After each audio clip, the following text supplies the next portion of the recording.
నిన్న సిద్దిపేట వేదికగా Revanth Reddy oil pump సంబంధించినటువంటి ఒక కేంద్రాన్ని ప్రారంభించింది. దానిలో చాలా కీలకమైన విషయాలు కూడా చెప్పడం జరిగింది. అదేవిధంగా ఇక చాలా విషయాలు కూడా ఉన్నాయి, దాని గురించి చాలా డీటెయిల్గా మనం మాట్లాడదాం ఈరోజు.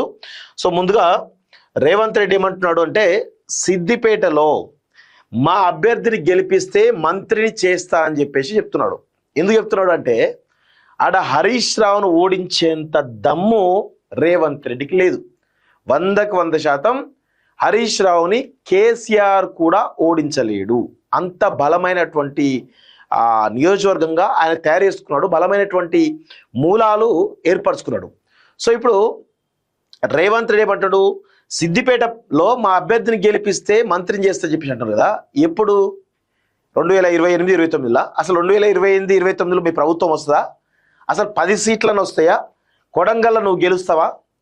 ఒకవేళ రేవంత్ రెడ్డి గనక చిత్తశుద్ధి ఉంటే సిద్దిపేటలో హరీష్ రావు మీద పోటీ చేసి గెలవాలి. ఎక్కడ కూడా మళ్ళా కొడంగల్నో లేకపోతే ఇంకెక్కడనో బ్యాకప్ పెట్టుకోవద్దు. డైరెక్ట్గా నేరుగా హరీష్ రావు సిద్దిపేటలో పోటీ చేయాలి, రేవంత్ రెడ్డి కూడా సిద్దిపేటలో పోటీ చేయాలి. ఆ దమ్ముందా అని అడుగుతున్నాం మేము. కేసీఆర్కి ఆ దమ్ము లేదు, ఇటు రేవంత్ రెడ్డికి కూడా దమ్ము కూడా లేదు. ఎందుకు అంటే మీరు రెండు పెట్టుకుంటారు అక్కడ. కామారెడ్డిలో నేను పోటీ చేయాలి, గజ్వేల్లో పోటీ చేయాలి, నేను కొడంగల్లో పోటీ చేయాలి, కామారెడ్డిలో పోటీ చేయాలి. ఇట్లా డబుల్ స్టాండర్డ్స్ ఉంటాయి. మీకు నిజంగా రేవంత్ రెడ్డి గనక చిత్తశుద్ధి ఉంటే ఒకవేళ మీరు కొడంగల్లో రిజైన్ చేయండి. రిజైన్ చేస్తా నేను సిద్దిపేటలో పోటీ చేసి హరీష్ రావు గెలుస్తా అని చెప్పేసి రిజైన్ చేయడానికి రెడీగా ఉండండి. హరీష్ రావు కూడా రిజైన్ చేస్తాడు, చేయాలి. హరీష్ రావు కూడా చేయాలి. ఎవరి దమ్మేందో తెలుద్దాం, తెలంగాణ ప్రజలు తెలుస్తారు. ఎవరు మునగాడో ఎవరు ఉత్త క్యాండిడేటో తెలుస్తారు ప్రజలే. అది చేయాలి. కానీ అది దమ్మున్నటువంటి స్టేట్మెంట్. కానీ ఈ పనికి బాల స్టేట్మెంట్లు అసలు సిద్దిపేటలో కనీసం 1000 ఓట్లు వస్తాయా కాంగ్రెస్కి? 1000 ఓట్లను వస్తాయా కాంగ్రెస్కి? చక్రధర్ గౌడ్కి బీఎస్పీ నుంచి పోటీ చేస్తే 16,000 ఓట్లు వచ్చినాయి. మీ కాంగ్రెస్కి ఎన్ని వచ్చినాయి? ఒకసారి కాంగ్రెస్ కూడా ఎన్ని చూసేటువంటి ప్రయత్నం చేద్దాం. సో ఇట్లా అనవసరమైనటువంటి పనికిమాలినటువంటి స్టేట్మెంట్లు ఇచ్చుకుంటా జనాల్ని ఏదో ఎంకరేజ్ చేద్దాం. అదే చిత్తశుద్ధి ఉంటే 100కు 100% చేయాలి. మా అంటే 20,000 25,000 ఓట్లు వచ్చి ఉంటాయి కావచ్చు, అంతకు మించి వచ్చేంత సినిమా అయితే లేదు నాకు తెలిసి. అయితే ఎన్ని వచ్చినాయి? 23,000 వచ్చినాయి. హరీష్ రావుకి ఎన్ని వచ్చినాయి? 1,00,000. డిపాజిట్ కూడా రాలే. ఇగో బీఎస్పీ పోటీ చేసినటువంటి చక్రధర్ గౌడ్ మీకంటే 100 పాలు నయం. అసలు డిపాజిట్ కూడా రానటువంటి మీరు మాట్లాడుతున్నారు. గింత ఘోరంగా ఉంటుంది వీళ్ళ యొక్క పరిస్థితి. సో నేను రేవంత్ రెడ్డిని ఏమంటున్నాను, ఈ పనికిమాలిన స్టేట్మెంట్ కాదు. 100కు 100% సిద్దిపేటలో నేను పోటీ చేస్తా అని చెప్పేసి చెప్పు. ఏదో 28-29 కాదు, ఇప్పుడే నేను కొడంగల్ రిజైన్ చేస్తున్నా, రిజైన్ చేసేసి నేను సిద్దిపేటలో పోటీ చేస్తా, హరీష్ రావు కూడా రిజైన్ చేయమని చెప్పండి. చూద్దాం ఎవరు గెలుస్తారో ఎవరు ఓడిపోతారో తెలుద్దాం. అది మొగతనం. కానీ ఈ పనికి మాలినటువంటి స్టేట్మెంట్ ఇస్తారని నాకు అర్థం కాదు. అసలు ఆడ ఎవరు గెలవరని తెలుసు, ఎవరికి కూడా డిపాజిట్ రావని తెలుసు. అందుకే ఈ పనికి మాలిన స్టేట్మెంట్లు అన్నీ ఇస్తూ ఉంటాడు. మేము వివక్ష చూపం, పేదల కోసమే పనిచేస్తాం. నర్మెట్లో ఆయిల్ ఫామ్ ఫ్యాక్టరీ ప్రారంభోత్సవంలో సీఎం రేవంత్ రెడ్డి రైతు భరోసా నిధులు విడుదల, నేడు మంత్రివర్గ సమావేశం అంటూ చూస్తాను. వచ్చే అసెంబ్లీ ఎన్నికల్లో సిద్దిపేటలో కాంగ్రెస్ అభ్యర్థిని గెలిపిస్తే మంత్రి చేస్తారని సీఎం రేవంత్ రెడ్డి ప్రకటించారు. ఇక మీద ఎవరు అడ్డుపడినా ఆగేది లేదని ముందుకే వెళ్తారని అన్నారు. అంటే ఇప్పటిదాకా ఎవరైనా అడ్డుపడిరా? ఇదంతా ఎవరు అడ్డుపడిన ముందుకెళ్తామని చెప్పేసి పనికిమాల స్టేట్మెంట్ ఇస్తూ ఉంటాడు రేవంత్ రెడ్డి. సో సిద్దిపేట, సిరిసిల్ల, గజ్వేల్కు అన్ని నియోజకవర్గ మాదిరిగానే నిధులు కేటాయిస్తామని తెలిపారు. ఎన్నికలప్పుడే రాజకీయాలని, ఆ తర్వాత అభివృద్ధిపై దృష్టి సారించాలన్నారు. సో ఇక్కడ విషయం ఏం తెలుసా, కేసీఆర్ హయాంలోనేమో సిద్దిపేట, సిరిసిల్ల, గజ్వేల్ అభివృద్ధి చెందినాయి. ఇక వీళ్ళ చుట్టూ రింగ్ రోడ్లు వేసుకున్నారు.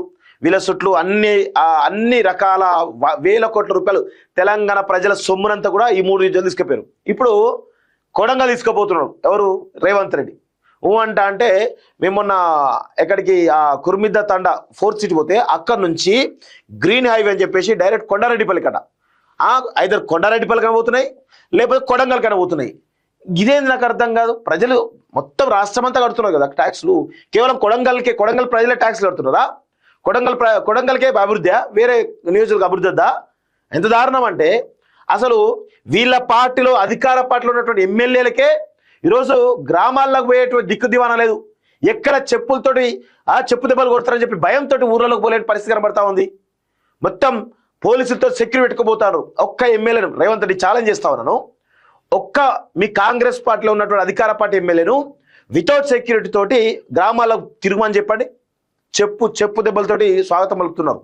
అంత దారుణంగా ఉంది మీ యొక్క ఎమ్మెల్యే పరిస్థితి. మీరట ఇక నెక్స్ట్ గెలుస్తారట, గెలిచి మొత్తం సిద్దిపేటలో మా అభ్యర్థిని గెలిపిస్తే మంత్రిని చేస్తా అని చెప్పేసి బీరాలు పలుకుతా ఉన్నావు. అసలు నాకు అర్థం కాదు, మీకు డిపాజిట్లు వస్తాయా? అసలు ఎంత దారుణంగా అంటే అది దారుణంగా ఓడిపోతారు ఈ కాంగ్రెస్ పార్టీ 100%. ఒక్క 10 సీట్లు కూడా వస్తే రావు డౌట్. పెద్ద పెద్ద వికెట్లు పడిపోతాయి, మంత్రులందరూ ఓడిపోతారు, ఎవరికి కూడా అతిగతి ఉండదు. అంత దారుణంగా ఉండబోతుంది కాంగ్రెస్ పార్టీ యొక్క పరిస్థితి. మళ్ళొక 20-25 ఏళ్ళు కాంగ్రెస్ పార్టీ లేచేటువంటి పరిస్థితి అయితే కనబడతలేదు. అంత దారుణమైనటువంటి పరిస్థితులు నెలకొన్నాయి కాంగ్రెస్ పార్టీలో. అంత దారుణంగా ఉన్నది పరిపాలన.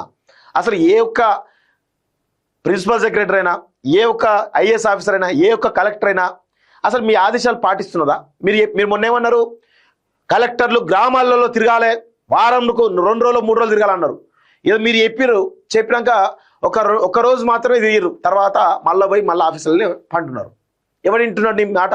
ఒక కలెక్టర్ అని వింటుండా, ఒక ఎస్ఐ అని వింటుండా, కనీసం ఒక ప్రిన్సిపల్ సెక్రటరీ అని వింటుండా మీ మాట? మీ పక్కన ఉండేటువంటి అధికారులు ఉంటారు కదా, సీఎం వాళ్ళని వింటురా? మీరు చెప్పినటువంటి ఆదేశాలను కూడా పాటిస్తారు. చాలా విషయాలు నా దగ్గర సమాచారం అనుకుంటా, మీరు దగ్గరికి పిలుచుకొని 4-5 సార్లు చెప్తే కానీ వాళ్ళు చేయలేని పరిస్థితిలో ఉన్నారు. అంత దుర్మార్గం నడుస్తూ ఉంది. ఇక మీరు అట మాట్లాడుతూ ఉన్నారు సిద్దిపేటలో గెలిపిస్తే మంత్రిని చేస్తారని చెప్పేసి. ఫస్ట్ మీ క్యాబినెట్ అసలు నీ పక్కన ఉన్నటువంటి మంత్రులు ఇంటురా? అసలు నువ్వు చెప్తే నీ డిప్యూటీ సీఎం ఇంటుండా, నీ చెప్తే నీ రెవెన్యూ శాఖ మంత్రి పొంగులేటి ఇంటుండా, నువ్వు చెప్తే ఉత్తమ్ కుమార్ రెడ్డి ఇంటుండా, నువ్వు చెప్తే పొన్నం ప్రభాకర్ ఇంటుండా, నువ్వు చెప్తే కొండాసురేఖ ఉంటుండా. కొండాసురేఖ కూతురే మిమ్మల్ని దారుణంగా తిట్టే, ఇంకా ఇజ్జత్ లేకపోయా మీకైతే. ఏ ఒక్క మంత్రాన్ని ఇంటుండే చెప్పండి క్యాబినెట్లో? ఒక్క మంత్రన్నా నీకు పాజిటివ్ ఉన్నాడా? ఈవెన్ మీ సొంత చెల్లె అని చెప్తా సీతక్క కూడా నీకు సపోర్ట్ లేకపోయా. ఇంక అట్లున్నది నీ యొక్క పరిస్థితి. మీరు మాట్లాడుతూ ఉన్నారు, ఏం లేదు, అంతా ఉత్తముచ్చ ప్రజల్ని డైవర్ట్ చేసేటువంటి ఒక ప్రయత్నం తప్ప ఏం లేదు ఇక్కడ. 100% ఇది కనబడతా ఉంది. ఒకసారి కాంగ్రెస్ కూడా ఎన్హెచ్ చూసేటువంటి ప్రయత్నం చేద్దాం. సో ఇట్లా అనవసరమైనటువంటి పనికిమాలినటువంటి స్టేట్మెంట్లు ఇచ్చుకుంటా జనాల్ని ఏదో ఎంకరేజ్ చేద్దాం. అదే చిత్తశుద్ధి ఉంటే 100% చేయాలి. మా అంటే 20,000-25,000 ఓట్లు వచ్చి ఉంటాయి కావచ్చు, అంతకు మించి వచ్చేంత సినిమా అయితే లేదు నాకు తెలిసి అయితే. ఇగో ఎన్నొచ్చినాయి? 23,000 వచ్చినాయి. హరీష్ రావు